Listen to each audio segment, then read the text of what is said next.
Without any warning, Capcom dropped another trailer for Resident Evil 9 Requiem. Of course, I watched it over and over again to make sure I didn't miss a single detail or a hidden reference. Do we see the villain or the merchant?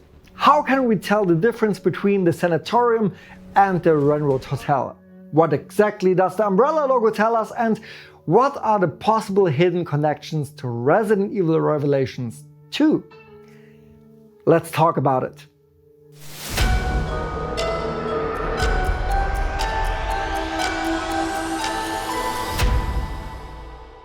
Hey, I'm Andy, welcome to Rely on Horror. I'll be honest with you, I wasn't prepared for this. If someone had asked me, I would have said the next trailer for Resident Evil Requiem would drop at Tokyo Game Show at the end of September.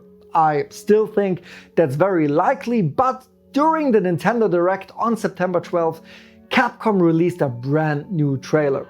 And not only that, alongside re-releases of Resident Evil 7 and Village on the Switch 2, Resident Evil Requiem was also announced for Nintendo's newest console.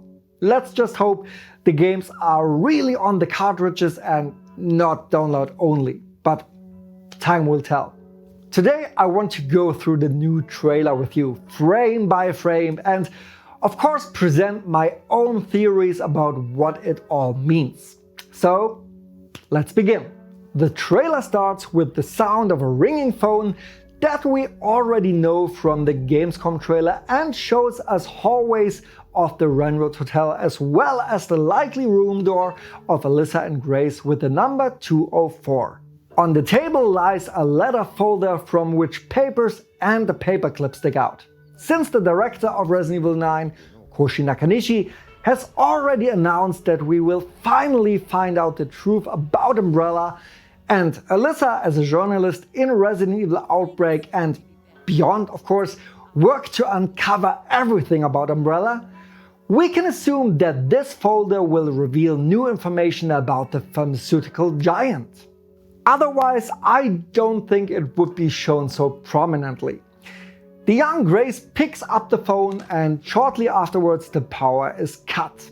The scene clearly takes place in the past and was also part of the Gamescom trailer. After the Capcom logo is shown, we jump to the future into an unknown city, possibly Wrenwood, and see an adult Grace walking down the street in the rain. This scene might seem insignificant at first, but there is an interesting detail that probably not many people have noticed yet.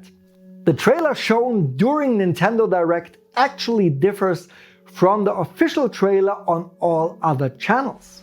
In that version, there was advertising for different beer brands and a sign that the restaurant is open.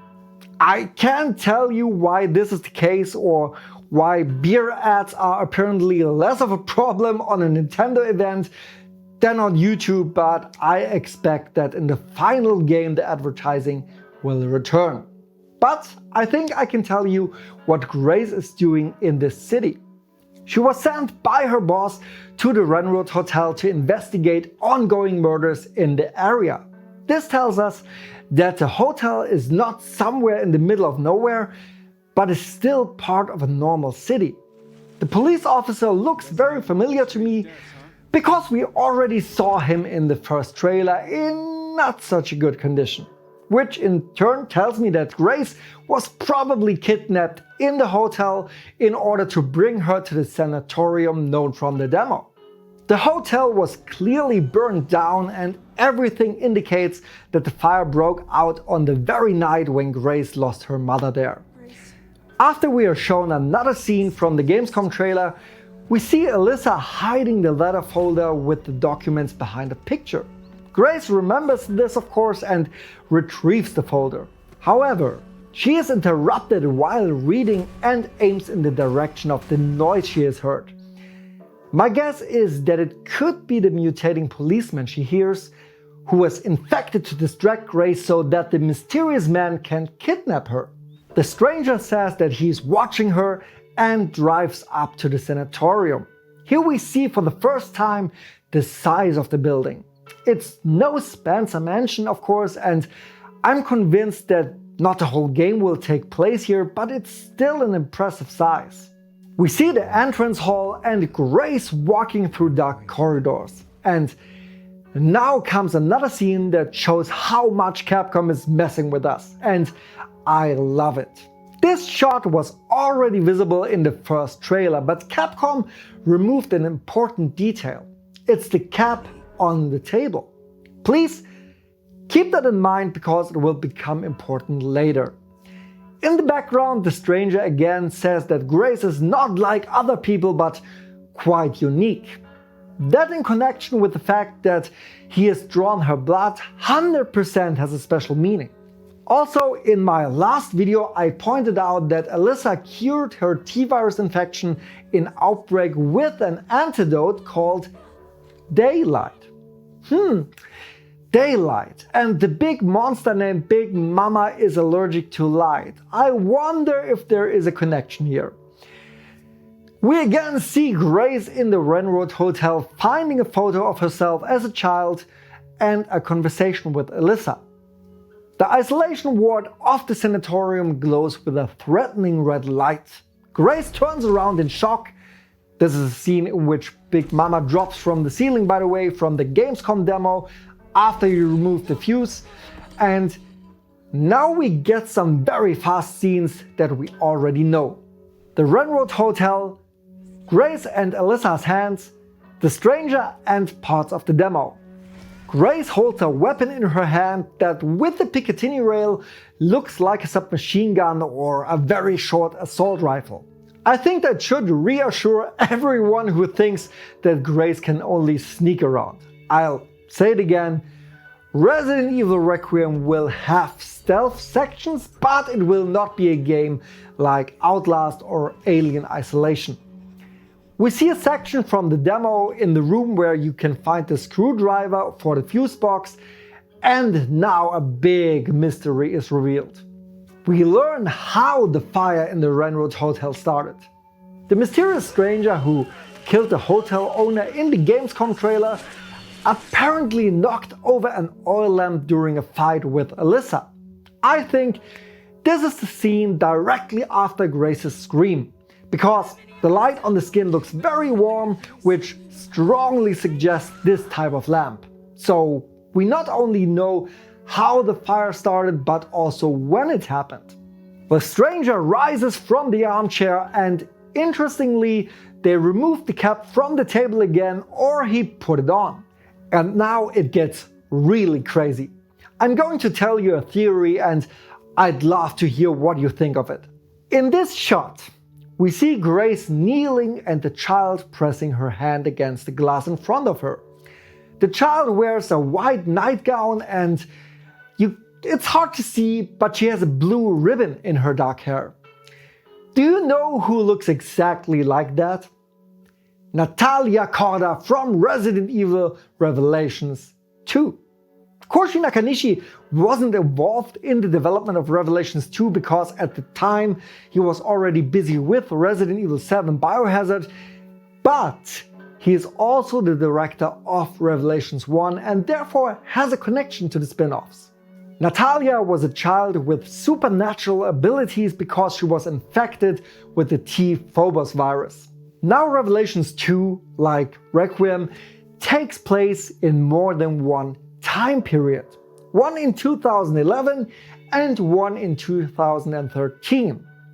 Natalia was born on June 18, 2001 and was therefore 12 years old at the end of Revelations 2. This means that she would have to be in her, mid to late 20s in Requiem, which of course doesn't fit. But the T-virus is said to have age-slowing abilities. That is something that could possibly apply even more to the T-Phobos virus.